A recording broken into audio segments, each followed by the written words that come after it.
Don't you know that the music should be solemn? Wow, we're starting again because we like to be honest. Wow, what happened there, Juicy Pants? Well, let me tell you what happened, Kim. We were having a great episode. We were about 15 minutes in. We were about 15 minutes into the episode. We did our I opening. was particularly really good, too. I mean, we were speaking other languages. We were saying, hola, ¿cómo estás? We were saying V Gates. Swahili, Mandarin. You were going crazy there. Ni hao ma, bonjour. We were speaking a bunch of different languages. We were having a good old time. We were speaking about your daughter, Kyla, who speaks Swahili. Yeah. And then we even announced next week's guest. Yeah. And I realized my microphone wasn't plugged in. So what did you do? I plugged it in. You plugged it in. And we're starting again. And we like to be transparent on this show, Kim. And let me tell you why. Disregard the Superman curl for a minute. We'll get back to it. No, I want to talk about it now. We're going to get back to it. I'm leaving tomorrow. Yeah, you are. I'm here. We didn't originally 90 days, Rossi. 90 days. I've been gone. Crapola. We came in red hot on this re-recording, and I'm going to tell you why. 90 days. I've been gone, which I told you in our. And this is the last time I'll talk about the show that we just finished. Yeah, we can move on 15 with minutes. Yeah. Is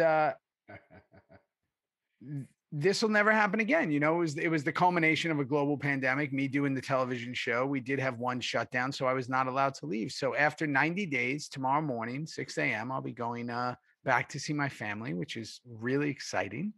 I feel like even imagine. I feel like a kid in Christmas. This is insane. I'm incredibly stoked and happy to get back. And I'm so happy and proud of what we did here, but I'm ready to go back. So we're recording this episode before I go back.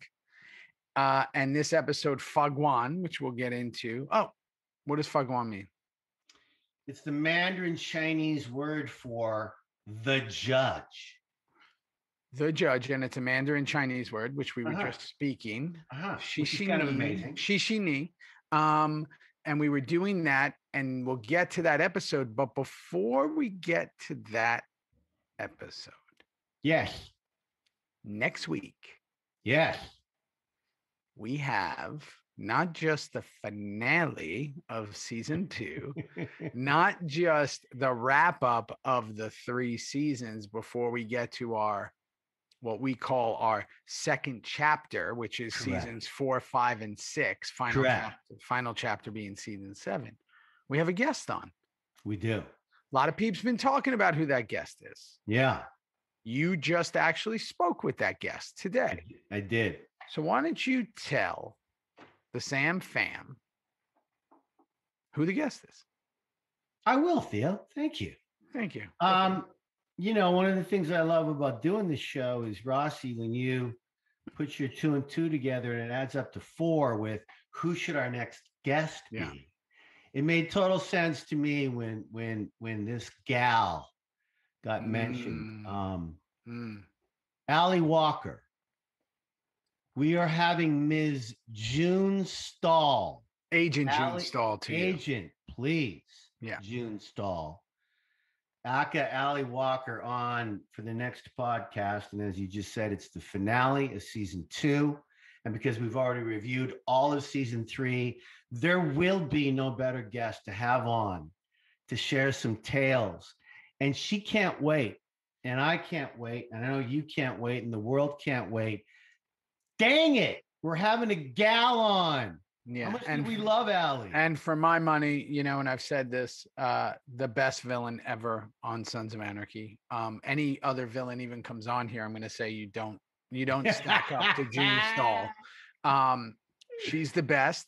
And there's a reason, obviously, we wanted to get her on before the first 3 seasons wrap up because yeah, for sure. That's kind of when June Stahl does her thing in the first 3 seasons. Yeah. And then, she ain't no more after that. She ain't no more after that. So she's on. Allie's coming on next week. And I'm actually like, it's been great with Chibs and DL and all that. Happy. But I'm so excited because, club members are always fun because that's us, but to actually sit down and talk to Allie about June. It's going to be so unique and so esoterically beautiful because the show's been over for a while.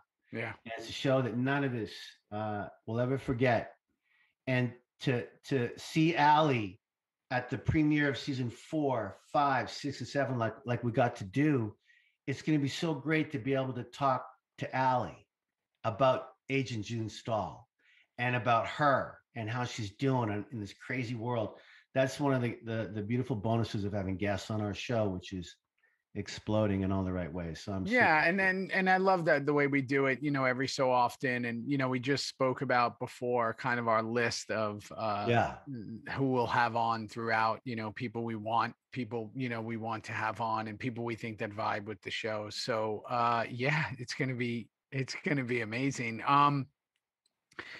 This is crazy where, we got all that stuff going on. We have, I think we'll probably also talk, not next week, depending on when I get back home and settle in, about launching our other show in conjunction with this, the Theory. Good idea. Yeah. Theory, the Theo and Kim Theory. We're going to do that. Once I get settled in, it's all set up. We just got to do it. And then we'll also set up when those Q&As will be. And it seems like everybody's getting their merch. I see everybody posting about getting their merch. Yeah. Pretty cool. Really see cool. Those out there. Yeah. I don't Sam. I know I don't have it. I don't have the pants. I don't have the shirt. And you're never gonna. No, I don't. And Caesar won't even do it for me anymore. You've somehow taken Caesar. Go behind your back. No, you did. You brought him to you Darth Vadered him and brought him. You the Emperor, and you brought him in. And I'm still on the Rebel forces. I remember when we did that photo shoot, bro. Yeah. And you and I couldn't even hug 6 feet away, and the thing, and oh my God, good to see you. And there's Caesar, and he's a big fan, and he's doing all this incredible work. And then I put the stuff on, and I looked at Caesar and I said, "Look at me. You see that hoodie? It's going with me." Yeah, you took it. See that T-shirt? It's going with me. I didn't. No, you didn't. No. He needed it, or I was swindled, and you guys had a plan. Sweetheart with your Superman curl. That's what you. I know. I got to put this curl back. Hey man, you look great. Like you look like you've been eating. Like, can I show them? I've been eating. I got some sun. Yeah, today. I know. I sent you the picture. Today was my first day. I ate. Yeah, Stop talking just for a second. Can you stop there? Look at that, peeps. I know that if you're listening to this, Theo, explain what that is. It looks so yummy. Go ahead. Well, okay. Yes, let me start with A. Yes, it was yummy. B, it was a giant mistake. Okay, so let me just for the last. You haven't eaten in 90 days, you little. Well, no, more than that, because I started like a month before. So it's been 4 months. And during that 4 months, in my delusions of food, because I was so limited, I dreamed about something that I hadn't eaten since I was a child, which was Fruity Pebbles. I talked about it on the show. I was like, I want to have Fruity Pebbles so bad. I haven't had Fruity Pebbles in probably at least 35 years. Sure. Minimum. And I wanted waffles. I had this thing where I wanted waffles. I don't ever eat waffles, but I wanted them. So I had my normal fruit. I'm usually full vegan, but for this role, I added eggs in for a minute. So I was having eggs. Goodiness. Yeah. So I had eggs. And I usually have like some egg whites to get some protein because I was having such minimal amount of food, and with a little salsa. And then I would have fruit. But today I had Fruity Pebbles, waffles, a ton of almond butter. And look how good you look. Can I tell you, I had the worst headache. I had the worst headache. Yeah.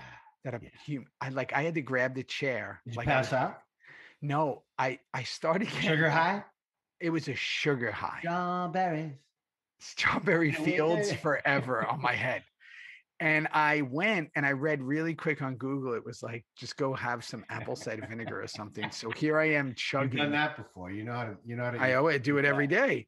But I don't usually have it after I eat. I usually have it in the morning, but I had some apple cider vinegar and it went away right away. But it was great.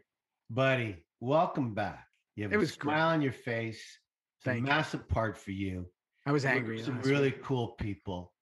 And Yeah. now you get to go home and see Meg and the kids, and we're killing it on this thing. It's just I got nothing but the happy for greatest thing. I got nothing but the greatest thing to say. People know the project; they announced it, but with Kevin Hart and Wesley Snipes, and Kevin is just everything. He's I can't say enough good things about him, and I think him and I had did something special and fun, and everybody on it. So I'm excited. Can't wait to see it. I'm excited to see what people think. But so Ali Walker show. Guan, here it is. This is it. This is so strange. It feels like we started yesterday, and at the same time, it feels like we started. I know. BC. No, and this is why I think this first chapter, 1, 2, and 3 of the seasons, all kind of everywhere, here and there and everywhere. And then we figured out, why don't we do season 3, 9, 10, 11 all together? Yeah. It still feels like we haven't been doing it that long. They've been going by like this. I'm enjoying watching this freaking show. Me too. So much. Here we go. You ready? Yeah. So let me tell you 2 things quick that I thought was really amazing. One of the crafty guys on the show, who is on, somebody said to me, my guy Bruno, the second AD or whatever, said, you gotta go talk to Kevin, man. He's just such a huge Suns fan. You gotta go talk to him, whatever. We were on location, so we had different catering, crafty, whatever. So I went down, and he was just so he loved the show. And when we get to talk to Suns fans, like, he was crazy about it. But one of the things he said that was so awesome is he listens to the podcast, and he said, how do you like it now that you're watching it? The show, our show. Yeah. He said, do you feel? And I said, I get it now. I understand why you like it so much. I get it. And because I've become a fan, and we're not even into 4, 5, 6, and 7. I said, I just understand now. And then as I turned around, every set when you're on location, we have the cops, the bike cops, usually, whatever. It was our guy who was with us from season 1 to 7. Get the heck out of town. Yes. So he goes, hey, Theo. And I recognized him immediately. Get the heck out of town. Yeah. It all happened at once, not planned. Sure. He was outside on the street. We were in downtown. And he goes, come on, I want to show you something. And he pulls out his phone. And, we were on lunch. So he was allowed to have a break for a second. Everybody calm down. It's a policeman on movies. Yeah. And he had somebody knocking on my door. Can't do that. So he I don't hear it. I think I heard something. I might be delusional. Keep going. It was the other door. So I'm in a hotel, guys. Deal with it. So he pulled out, and he had a picture of him and Charlie from season 1. Yeah. Long hair. And then proceeded to Very show me cute. pictures throughout the 7 seasons of us with him. Yeah. To Chibs, me, you, everybody. I love it. And it was just this moment of like, and he was, nostalgia, baby. And he wanted to talk about the show and all that. And I said, are you listening to the podcast? No, you got a podcast. He didn't know. So I told him, and he's like, I'm doing it right now. I'm subscribing and whatever. Hysterical. So he's like, I'm going to go back and watch the show. And so it's just really cool to see this kind of rebirth, and then also us to kind of get that thing. So, without further ado, bud, this is an amazing TIG episode. There's a lot going on here. I can't wait to talk about it. I actually really like this episode. So let's, I don't know what you felt. Oh, good. I'm glad you did. Me too. It was a really, really good. Stephen K. directed it. Yeah. Stephen's very, really particular with his close-ups. I find Stephen's close-ups, he did an incredible job. I'll point out a couple of examples coming up here, but here we are. We're starting on auto. And let me point out to everybody again how, and you and I never stop, Theo, how the makeup department on this show, to be able to pop in as close to see Sutter's eyeballs like we did. On right? It. And that's right here, like literally the camera's literally, Theo, like you just did there. It's so close that if that makeup isn't so perfect, none of it works. I know. And it was just, and Kurt was really good that day, and he was in it, and harsh beginning, but simple and sad. Right? And also it left me guessing a lot. Again, now remember, we're watching this for the first time, so I don't really know what's happening. I have to go if it didn't really involve my character, I might not remember it. even if it did involve my character. I might not Thank you. remember. I was going to say the same thing. But I got the feeling that Otto was not just angry and sad, potentially might do something to hurt us, the club. Yeah. Right? Did you get that feeling? Yeah, I did. So you probably know what happens. It probably already did happen because we already done season 3. Yeah, I don't. Again, who cares? Come on. Who cares? You know, I don't care. Who cares? Yeah. Please get us to season 4 so we can go step by step. Yeah, let's start again. Let's start. We need a reboot. I can't remember season 3. No. So Jax is, a really well played scene. I thought it was like really well played. And you said this before, but he wears that hoodie. He rocks that hoodie. It's almost as if he knew 12 years later, you and I were going to be doing this podcast with our merch, because he has that hoodie on all the time without the cut, doesn't he? Didn't he? Yeah, he did. And that became his signature look. It did, didn't it? Yeah, it did. And then the other thing that I really loved is, and this is just a camera choice, Stephen K is really fantastic, and I love him, not just as a person, but as a filmmaker, is you could have easily, when that shot ends, that first shot, turned and did a very big close-up again on Otto and left you, which 99% of filmmakers would have done. But he does it on his back from afar. Yeah, it's just beautiful. So you get to see the distance of Jax leaving and this man alone. No, beautiful pickup there, Ross. And I love that. I was like, man, that is such a good move by him. So great opening there. And then we go to Clay and Opie. They're palling up here, and this is going to cause some problems, by the way. And no Tig in that scene. And I saw Steven do something about a close-up here that I hadn't seen in a while. Again, Clay, Perlman wears his sunglasses inside. Now, maybe it's because of he did it again a few times this season. He did. Maybe it's the bruises from the fight with Jax. Maybe he doesn't want to show off his bruises to the outside world because he takes them off around us in the chapel. But why in the chapel? Why in the chapel? Again, but you know what Steven did? He did in this exact scene with Lynn. He put a freaking camera, Theo, right to the side so we could catch some of his blue eyes. He did that twice in the scene. And it's almost as if, Perlman's going to wear sunglasses. That's just the way it's going to be. So let's get in on him. So let's get in on the side. And he freaking did that, and it looked so cool. And I love screamers. I love tight shots. I just do. I love, that's why I love Terry Malick as a filmmaker, Terrence Malick. I love, I like it here. I want to see, those eyes, and I want to see what's going on. The hairs of your eyebrows. I just want to see everything. Yeah. I want to really get that person to not lie, Yeah. Because you notice as an actor, and some of the greatest, I think that it was a lot more back in the day. There's a very famous, is it Cary Grant or somebody who said save it for the close-up? There's a famous one that somebody says that you'll watch seasoned actors. Yeah. From the wide shot to the two shot they'll change. Yeah. And in one way they're finding it. They're finding what works.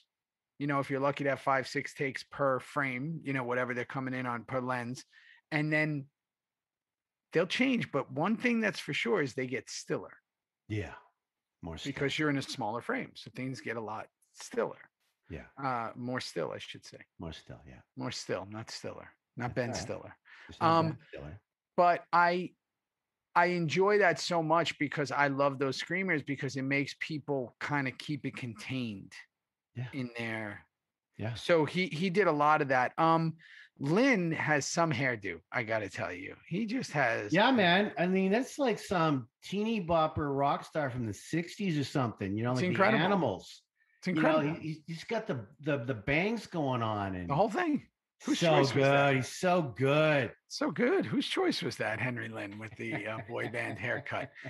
So they make a new deal. They have offers a new proposal, but I like everything. If we're going to do this, you got to do that. Yeah. Always that. This if we're going to do that. You got to do that, and then we'll give you this. So it cuts to Darby doing something shady. I didn't know what he was doing. I don't remember any of this. Again, me neither. Now remember this. I'm not in the episode. So when Juice isn't in the episode, I remember even less, because usually I'm sitting at home angry and sulking. And I was like, why am I not in it? And I'd be like, I'm getting fired. What I do know is Zobel is running everything. Zobel is on the top of the mountain, the food chain of all those dickheads, and he is running Darby. He's running the Irish now. He we don't know what to do about him.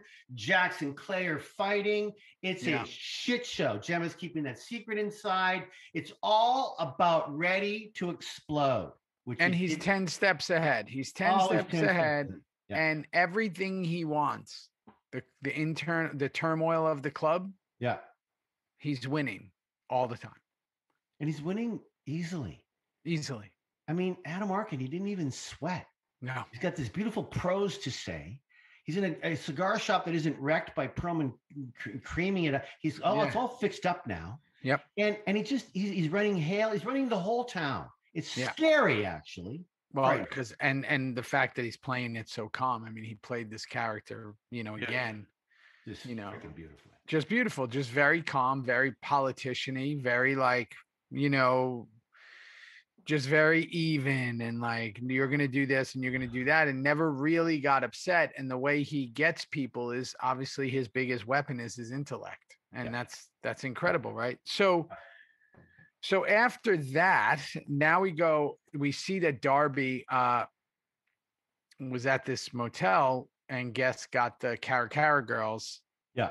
They were, saying, we come to find out, they said they were going to get paid to hook up with these Johns or whatever you're going to call them. And Kristen Renton comes out and then says, Darby's not my boss. Jax Teller is. And can I just stop you there and just go, there was an extra there who, they burst open the door, and the extra is like kind of on top of Kristen. And what a tough day at work for him. I mean, just safety first. I didn't even have any lines.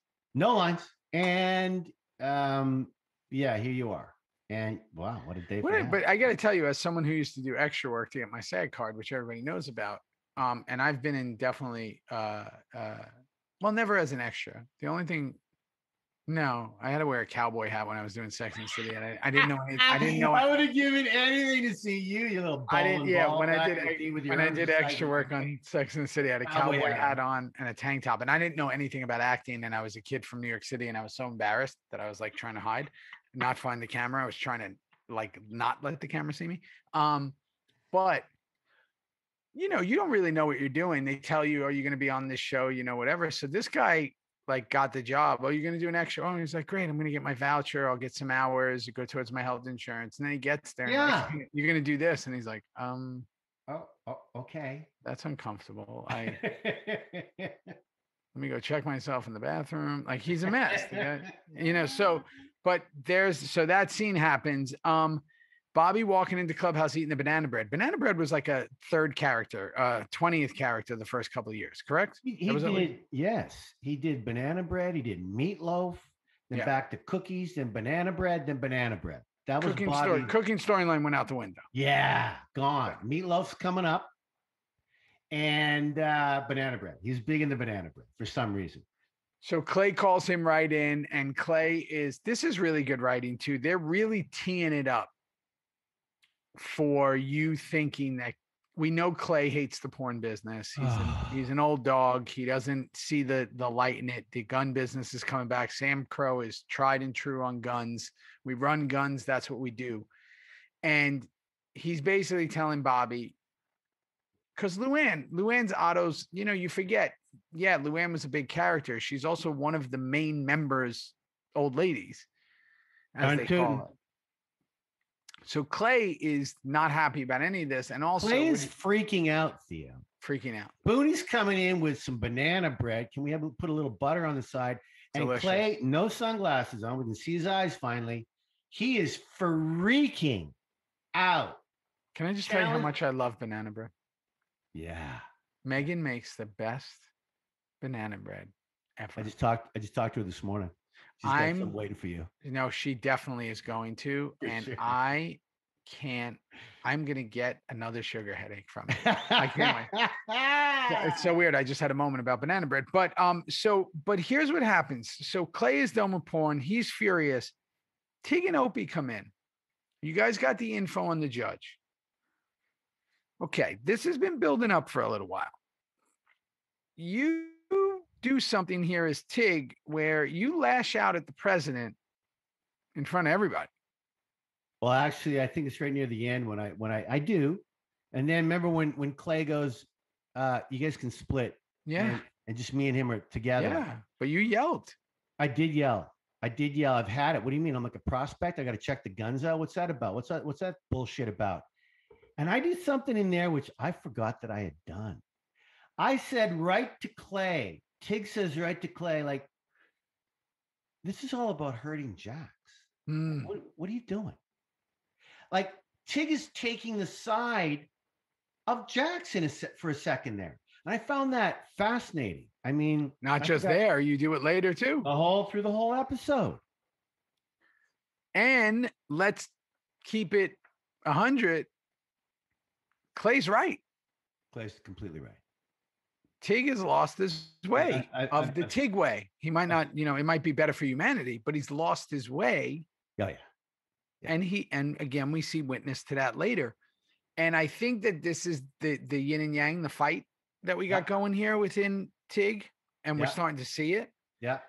So, and Clay, in his anger, because he's obviously clouded by anger with Jax, he's losing the person he relies on the most. Yeah. So it's you're not the only guy he's got. You're not making it any easier on him. Him and his wife are on the outs a little bit. Opie, he wants to bring into the fold. He doesn't want Opie out of his sight for many reasons. The Donna thing, and now we need to know that he's 100% in the club before we challenge him to do any dirty work for SOA. We want to make sure that he is really on our side. And as we've seen, and we're going to see more of, Opie and Jax are on the outs bad. They can't even talk to one another, Theo. Yeah, and I think they have a little recon later, but no, they are 100% on the outs. So Chibs, Jackson, Sacker in the hospital. We start to get, and again, we always use this word, but let's use it again. Crumbs, Jimmy O, Fiona. We're going to start laying down stuff for season 3. Yeah, we're going to start throwing out things that are going to stay in your memory. It's so good, Theo. I wrote down myself. This is all going to play out in season 3.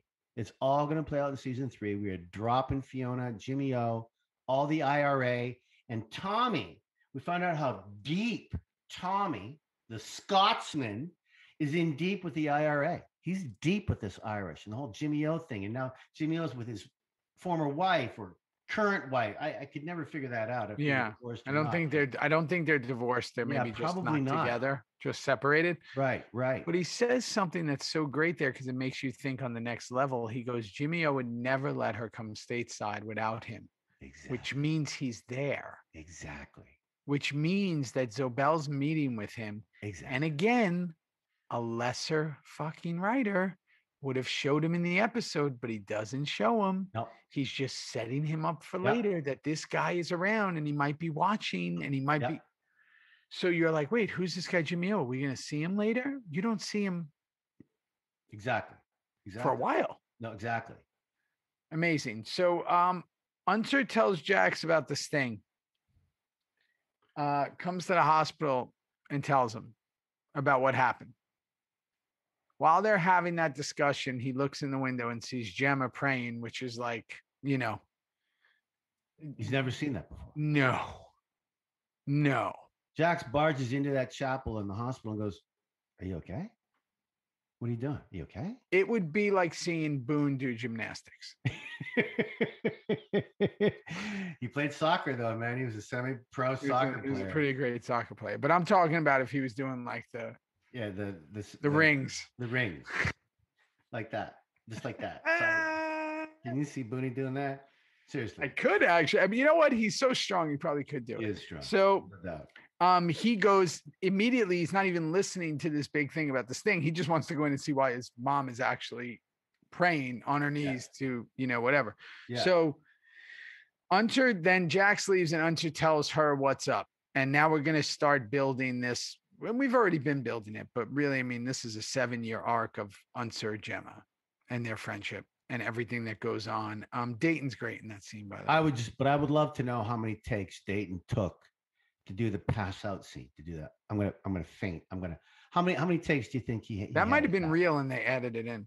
That's what I was just gonna say. Not only was that real, when he goes like this, he goes, and she goes, "Where's your girl?" And he goes, "Oh, she's left. She left 3 months ago." That's easy for him. And he goes like this, "Because I'm a prick." I'm going, there was no acting there. No acting. No acting there by Dayton Callie. They said Dayton, that wasn't written. He goes, no, I know, but I want to say it.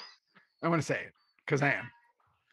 I love him so much. I can't wait to spent have him so on. many nights with that, Yeah, I what do know. we I call can't it? fucking But wait to come have him on. on. I He's freaking gonna love be. him. He's gonna come on. He looks Oh, crazy now. yeah, Have you you are. seen him with his hair and his long hair and his No. beard? He looks crazy. Yeah. Can't wait to get him on. Send me Okay. a photo of him. I need to see him. All right. keep Yeah, going. I will. So Opie then talks to Lila. This is again another push-pull situation. Just like Tig is push-pulling within himself, Opie is sitting in her dressing Yep. room. She's getting ready for a scene. Yep. Getting ready for a scene. Which means she's getting Powder ready puff's to getting go to ready work. go. Yep. Right. And no, I'm not going to let you stay with the kids, but in a nice way. Did you hear what he said? Bobby's sister is going to take care. Bobby's Right. sister? Who said that? Weird, right? Like, where'd she? We never saw her. Never. Bobby's got a sister. Never Dying to talked meet about her. that. All Dying right. to meet her. Let's meet her right now. What's her name? Ann Munson? I have no wanna idea. Let's call her Ann Munson. I want to meet Ann Ann Munson. Munson. Anne. I think that's perfect. Ann Munson. So Anne's Who's taking care of the playing Ann kids. Munson. I don't know. Let's have the fans cast Ann Munson. Come on, Samly. Who's Yeah. going to play Ann Munson? Yes, Give us a in the couple of spinoff clues. called The Munsons. Isn't there already show? Yeah, Munsons of Anarchy. The No, you're Munsons of thinking of the Anarchy. Munsters, Monsters. which was the answer to the Addams Family. I freaking love that show. Fred. You love the Munsters Yeah, that was better than the Addams Family? Yeah. Oh wow. Yeah. All right. We didn't get the Addams Family up in Canada. Only We the didn't. Munsters. Yeah, they always did back then when they were doing television, they'd always do the same show as another show. If a show was a hit, they'd do the same one. Yeah. So they'd copy it. Yeah. Which is fascinating. Yeah. But okay, so besides the Munson show, Man, you know what happens there? Opie's at the door frame. you know what happens. First kiss. First Let's kiss. have our first. That's not the real first kiss. Real kiss. Oh, okay. Passionate. Kind Emotion. of a beautiful, loving, I got you. I think I want you kiss. I That's got what you, that was. babe. Yeah, I got you. Yeah. They fall into each other. they kind of do. It's Yeah. a bit of a Lifetime Hallmark movie type moment. And I kind of like it. And I'm Yeah. here for it, as they say. Yeah, 100%. Yeah. So then what I like too, because you know how I like when things get established early, he's leaving and he stops at our guy Chucky, Mr. Ornstein. And that's when this dialogue, this line of dialogue starts really becoming t-shirt material. I accept that. And that really became, if he was an action figure with the string, that would be the first line he says. Wait till we get Michael Ornstein on this show. Can't wait. I mean, how do we even only have him once? I mean, goodness gracious. Yeah. Michael. We'll see. Maybe we'll have him twice. One for every finger. Maybe. One for every finger. He's too expensive. Yeah. Got 2 fingers. One for every finger he's got left. Yeah. Perfect Okay. balance. So Kristen Renton, Yeah. who plays Ima, Yeah. talks to Jax, Yeah. putting the pieces together now at the hospital. Yeah. She's basically saying that, like, now he starts to figure out that.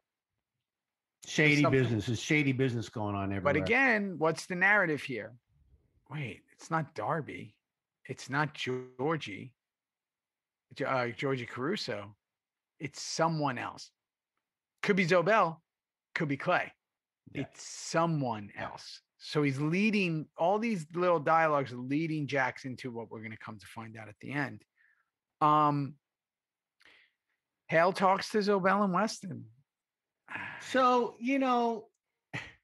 and again, him calling him David Mm, and the way he stood against the wall and the mm, way he looked at Weston, it's like the same comparison between Clay and Tig in a way mhm. that you have with Zobel and Weston in a way. And Weston, it's like they've talked about it. They know exactly what they're writing down on the piece of paper. They know exactly how they're going to play that string. that demon white boy Adam Arkin played so beautifully. He goes like this: "Do your job. This is your last chance." To a cop, this is your last. And he dangles in front of him him when he says, "If you want to be chief, if you want to be chief." It's a flat out threat, Theo. Yeah, and I love that. I mean, listen again, because it makes what Hale did so much more redeeming in a way. 100%. When he does his thing. Mistakes, all that. Yep, I agree. So now Bobby comes out and he's basically spitting the truth to Jax. Like, Bobby's the voice of reason. Always was for a while. That kind of changed, but he was the voice of reason. He's telling him what it is. And Jax comes in red hot. That's an aggressive scene. Yeah. And again, we talk about things dangling. He's always dangling. You're going to talk to me about wives and women and being shot, and you're right there and everybody's there, and you go, as an audience member, you go, is this the moment? It's so true. And I'm just going to get a little bit more specific, if I may. This is exactly what Jack said in front of Opie, in front of all of us. He goes, you are actually putting the death of someone's dead wife on me. He says that. Opie's standing there, Theo. I know. Jig is standing there. Yeah. Bobby's standing there. Jax is putting it right in Clay's face. And you and I, we loved when we talked about this a couple of months ago, when Clay goes, "What did I tell you I would do to you?" Yeah. And Jax doesn't break stride, doesn't break wind, no farts allowed. No he farts pulled that gun out. Nope. And he made sure it was cocked. He handed it to him and he turned around, Theo. "Shoot me in the back, you motherfucker." While he was smiling. While I'm smiling. Beautifully done by the boy. And Clay picks up the gun. Clay picked up. Clay knows Clay wants to kill him so bad at that moment. And it shows we're in season 2. Things went super south. Yeah. And again, you talk about on again, off again relationships. One day they're fine, one day they're not. One day they're fine. This was the stretch where they weren't fine. And I got to tell you guys, we knew it on set. It got rough. It got rough between those two beauties. It got rough. It always, listen, especially like we've always talked about living with these characters. It got rough. And I mean, a lot of love and a lot of respect, but it got rough. When you're saying shit like this at one another and the spit's coming out. Yeah. Oh, you're angry. Yeah. So, Bobby, goes to talk to Jax outside. This is one of those moments where I always think, does personal bleed into character? Mm. Boone and Charlie were super close. Mm. Is that the way Bobby would have did it? Mm. Because he really, in that moment, it was like, I'm with you, Jax, kind of thing. And I always think, was that a Boone choice or a Bobby choice? But he does that thing with him and then confides in him. So I guess it's in the writing, I guess, because he confides in him about Luann. And after he confides in him about Luann, they talk about the prison clause, which obviously I had no idea about. That I guess if a member's wife or old lady, as we're going to use that. No, if the prison derogatory clause, term. We talked about it a couple of times, and if Otto's in prison, that means the wife is fair game. It's weird, but it's true. It's weird. So Tig then joins, and now the temperature has just been raised. And can I just say this? Like, I'm in good shape. That's the best you've ever looked. Like, Theo, I don't get off on fat, skinny, big, tall, short. It's all humanity, and I love it. You do what you got to do for your characters, and I do, and so do you. But I got to tell you something. I was pretty good shape. I'm going to tell you something right now what you should do. The second we wrap this podcast, yeah, you should go into your iPhone. You should find out what that month and year was. I can tell you right now. Go look at all the pictures from that time. I can tell you right now. Find out what you were eating. It was 2009. Find out your diet plan. This And is get on it. September. And get on it. And get on. You So look I like a come out- young Zorro. You look like Antonio Banderas.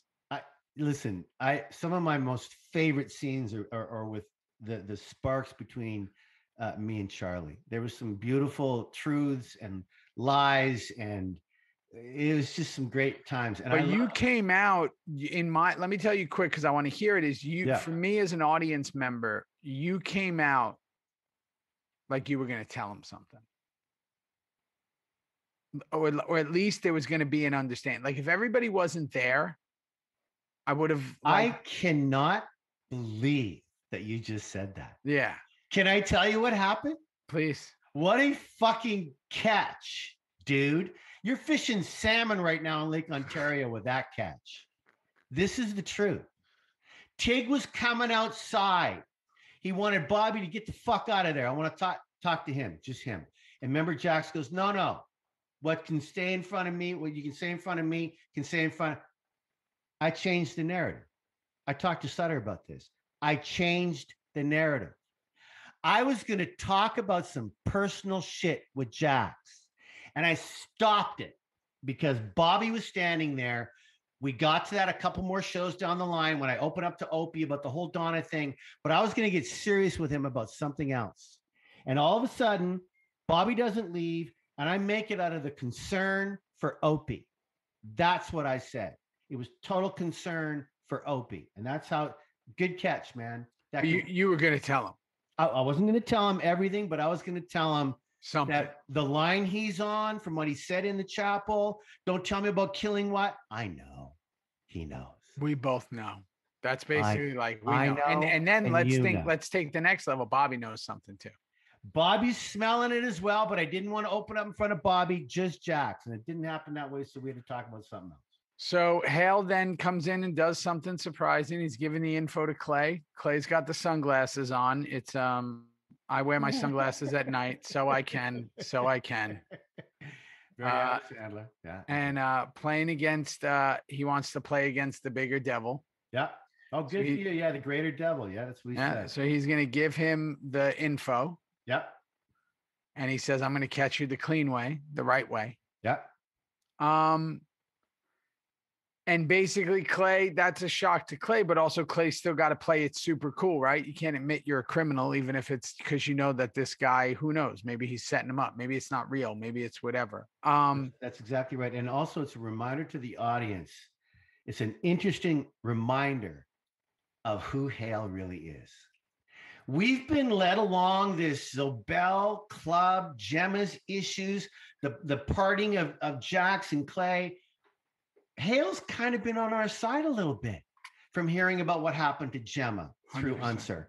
And we've forgotten, I did anyway. I'd forgotten that, maybe he's not really on our side.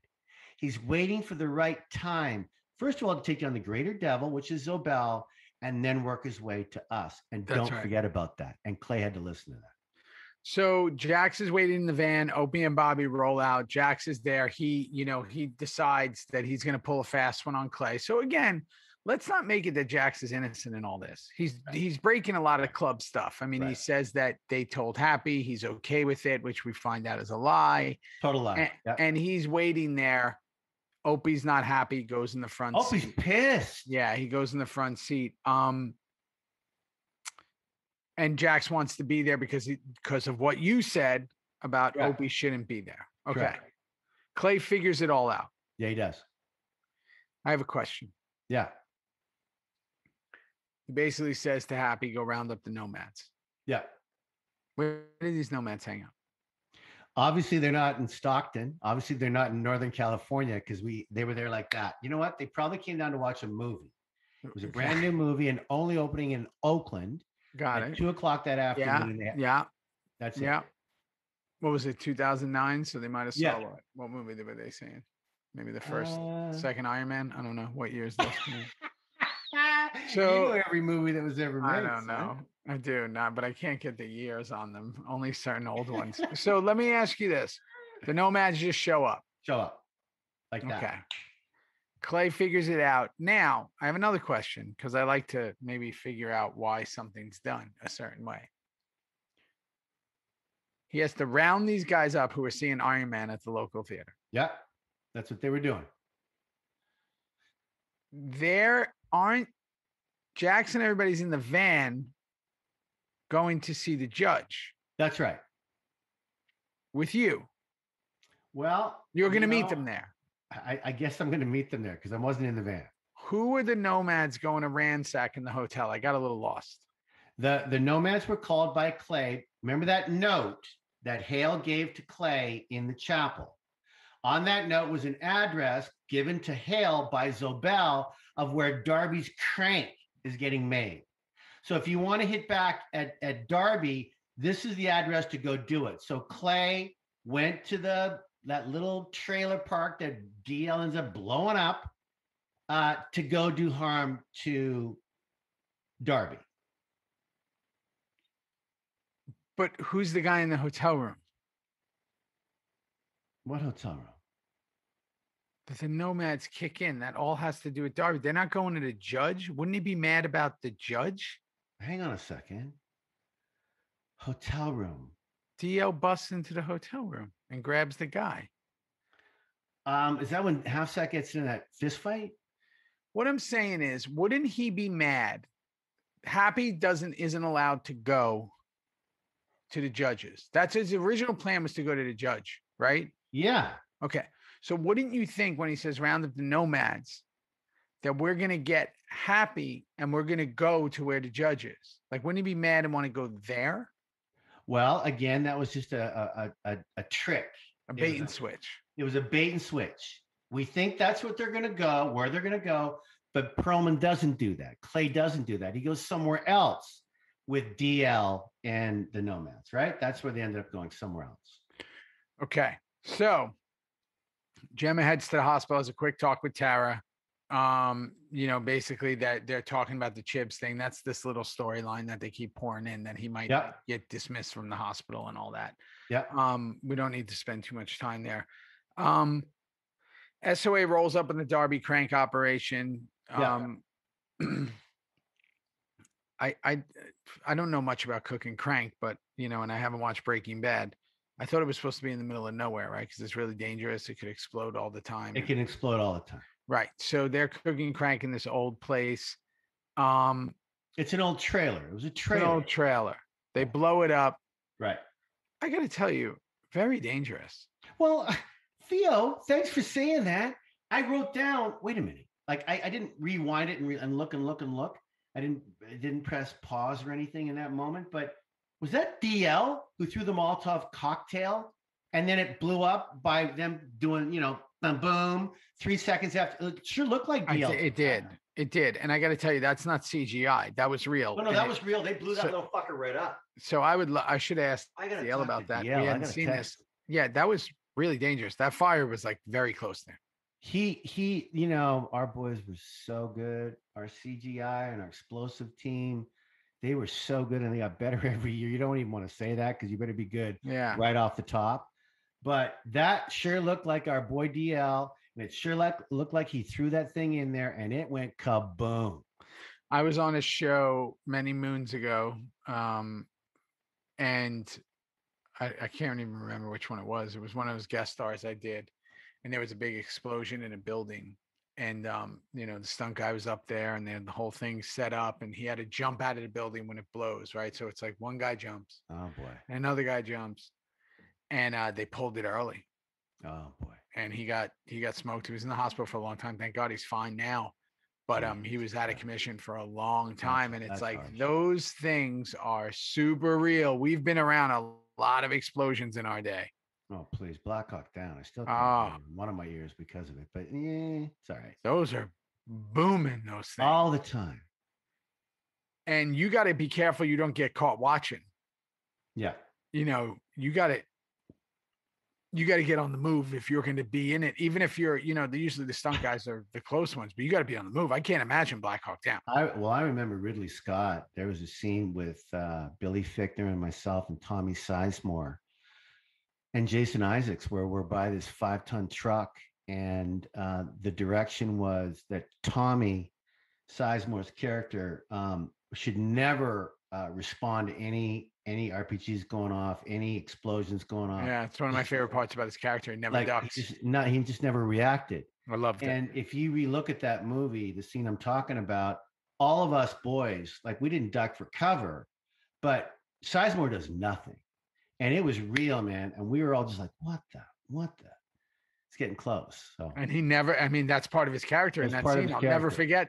I always remembered that from that it's hard to do, to not react to anything like that. Even, forget about your character, but as a person, Sizemore did pretty great. You know what that reminds me of? I had this the other day on set. So I was doing a phone call scene. Yeah. And you've been there, right? So you're doing it. They're filming your side of the phone call. Sure. The other actor wasn't there. Yeah. So the script supervisor was going to read the other actor's dialogue, which I said, fine. It doesn't matter to me, right? Sure. And they were standing in the room. And I said, you have to leave. And they said, why? I said, because when you start talking, I'm going to look at you. Yeah. And I'm on the phone not looking at you. So I was like, if you can just hide behind that wall, I can still hear you. Be great. But I won't look at you, because the instant reaction, no matter how hard you try, is you go, yeah. Oh, sorry, I can't be. It's so great. And it's like sometimes when you get caught, like we did this thing, I think it was 2 days ago, whatever, where I'm walking in this big room and I didn't know where all the cameras were. I just had gotten there late. I think I ran to the bathroom or whatever. Yeah. And they had 3 cameras working. And I came right in on the walk. It's this big scene with a bunch of people. I looked right down the barrel of that lens. I love it. And they had to cut because I just came in and I'm talking and I'm like, hey, I think we should. And deer in headlights. I went, and you always do. You always like overcorrect it. There's a lens. That's great. Because you got to know where they are so you don't look at them. Because when you see them, you're like, oh, there it is. So in 1996, I did this movie with James Garner, the late James Garner, became a really close friend of mine. It's called Dead Silence with Marlene Matlin and myself. It was an incredible film, really. Cast for HBO. It was one of the first HBO movies ever. Wow. And it was 2 things about James Garner. First thing is about the phone thing. So because I'm the lead bad guy, he's the lead cop.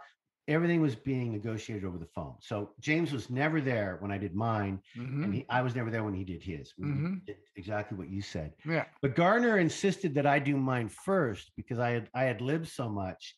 He wanted to know what I was going to come up with before they filmed him. So I did all my stuff first. And at the end of the movie, this is so great. We would hang out every weekend. We would eat together. We would hang out. And at the end of the movie, the characters had one scene together. Is at the very end of the film when I'm in handcuffs. And when I said goodbye to Garner, a big hug and everything, his assistant was there, a big hug and everything. James looked at me and said, I really hope we get a chance to work together one day.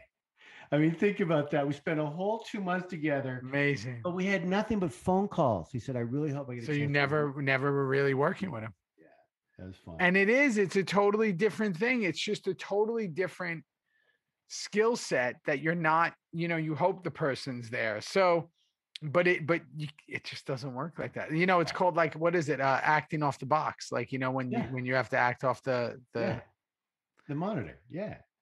The actor, you can't see them. So you're literally looking at that corner. Yeah. Of the camera. It's a whole nother skill set. So, okay. They take the judge into the house. They grab the kid as well. Tell me, man, that's you. Tell me what happened. Okay. So here we go. We have balaclavas on. You're not supposed to see our face. Opie's losing his mind from guilt, from losing Donna, for not being there to protect her. And the way this is all going down with this snot-nosed judge, who was really great, but I got to tell you, for my money, he was a tad too cool for me. Agree. Tad too cool for school. He's a good actor, that guy, but he was a little too cool for that.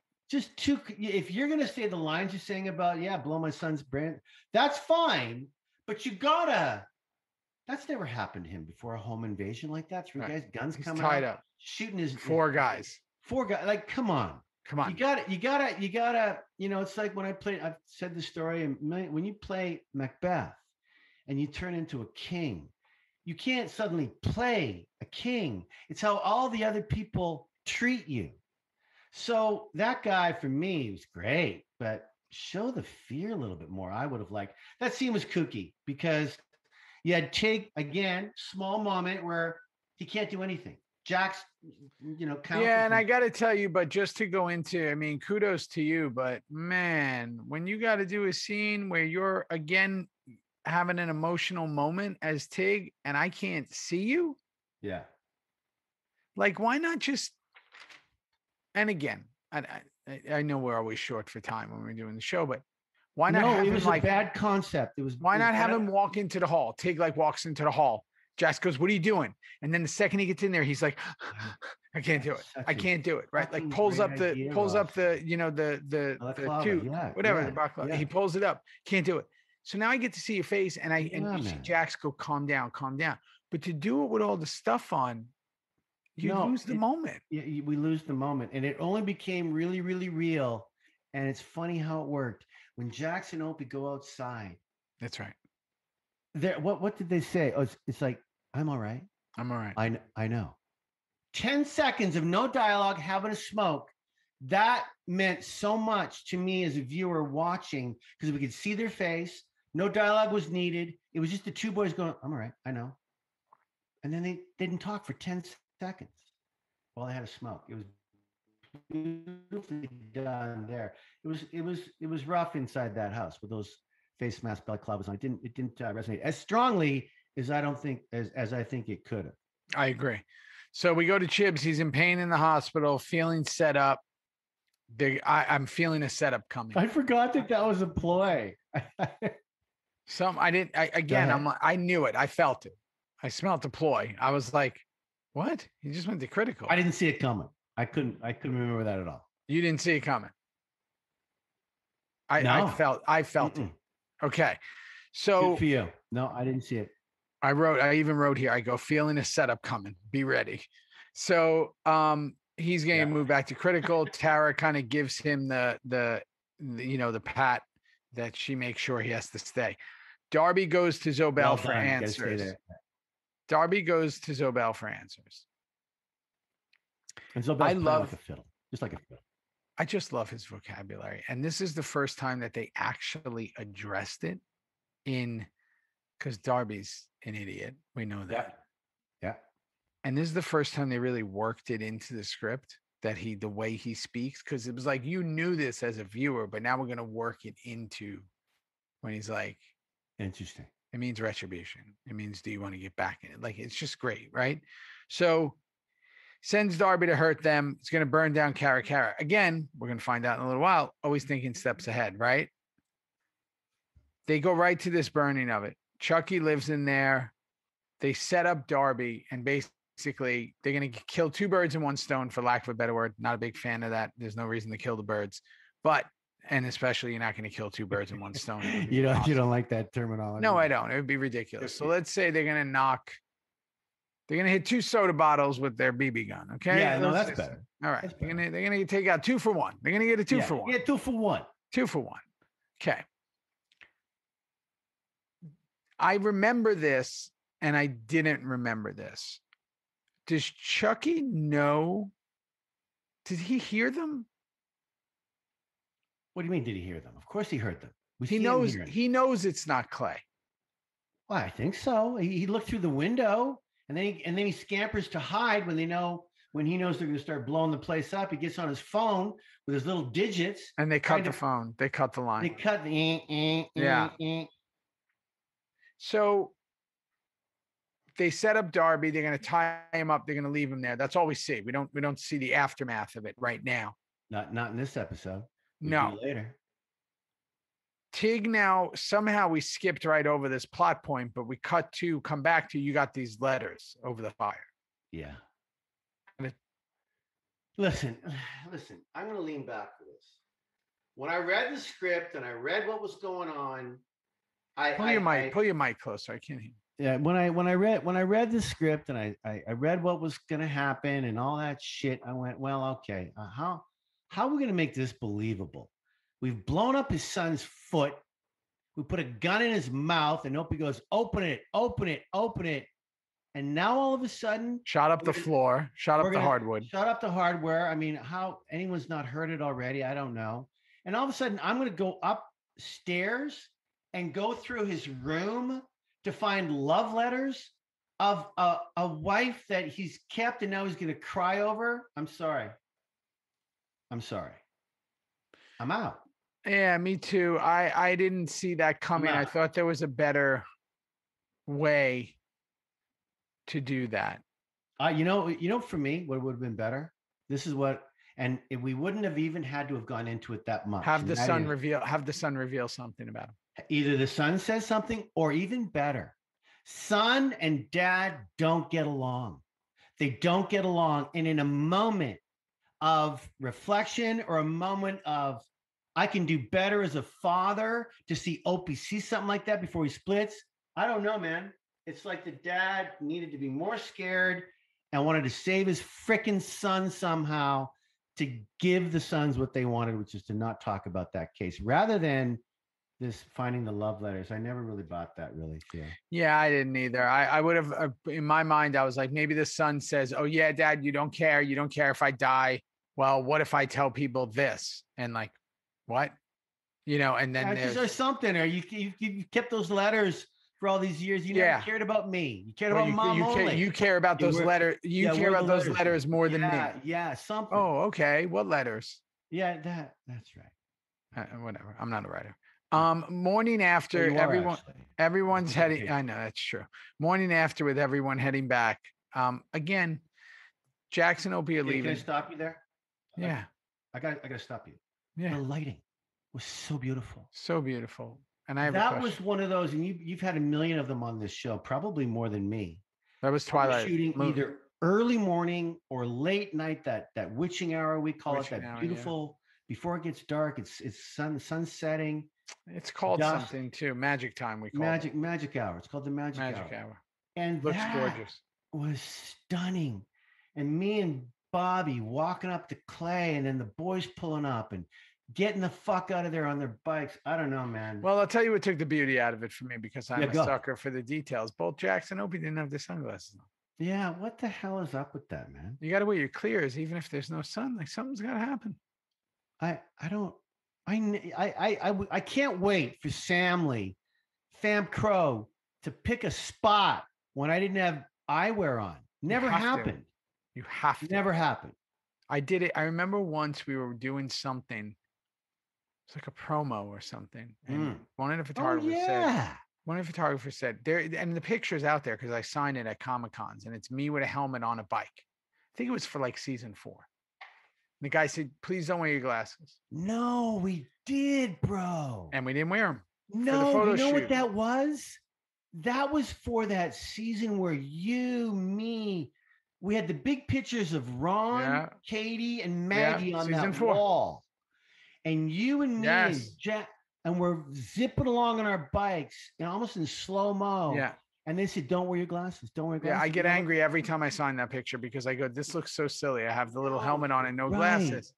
And I remember when we were doing that promo, same thing. I'm riding, little rocks kicking in my eyes. I'm like, why would this is stupid? Oh, right? It's true. And then when I went to Arizona and I did something with Sonny, he was, doing a reality show, and I did the pilot, and they didn't wear helmets. So in Arizona, in Cave Creek, and I went and I did it. And I remember we were riding wherever we were riding down these roads, and I had sunglasses on, of course, and the rocks were like beaming off my head. Beaming off your forehead. I said, I'm going to need a helmet, guys. I said, well, I wanted to try this, but I have no interest in riding without a helmet. This is silly, because all the little rocks were just kicking up. Wonk. Yeah, silly. So I noticed that, but I noticed everything. So Gemma announced to head to church. I want to talk about this for a minute. Go. We see the homeless woman. Go. I know a lot of people say Kurt never said what she was. I know a lot of websites have talked about it. I know that people have asked about it. There is not a question in my mind that the homeless woman represents death. Not even a question. Correct. And when she says that line, everyone knows me. Yeah.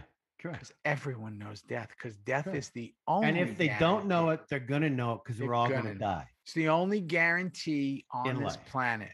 That's It's right. a sure shot. We're gonna die.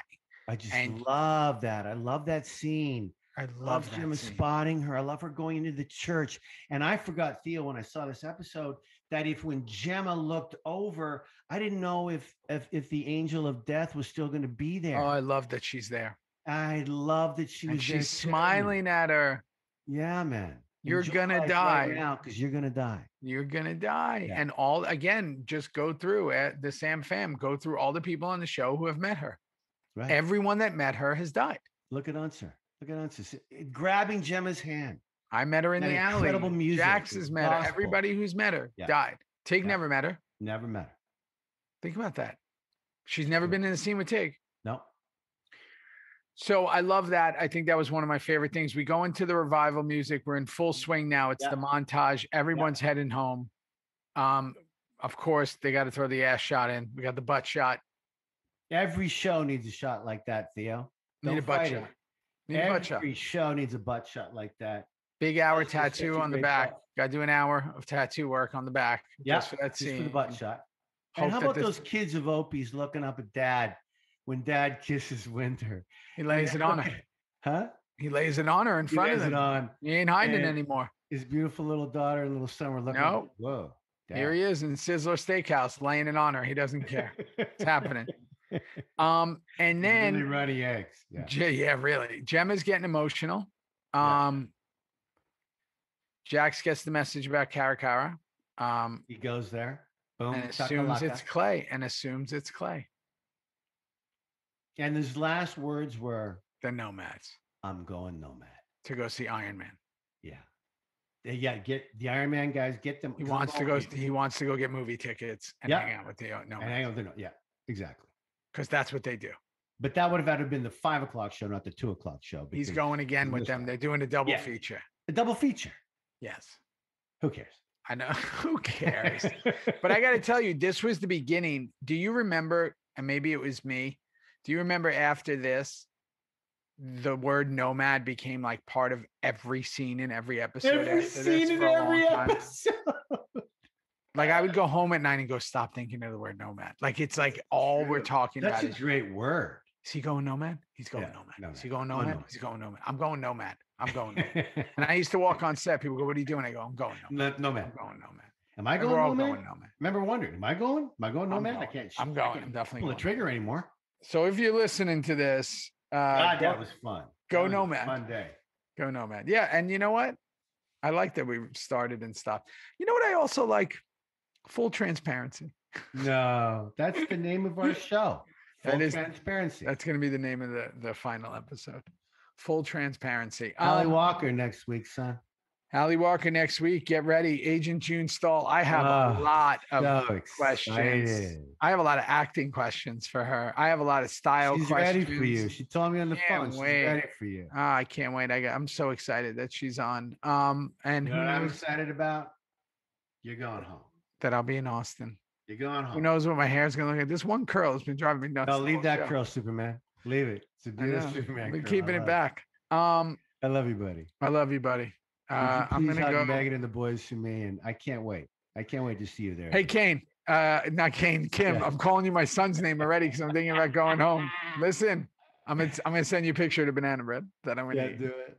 Do I it. love you, I buddy. love you, buddy. Later. See you, buddy.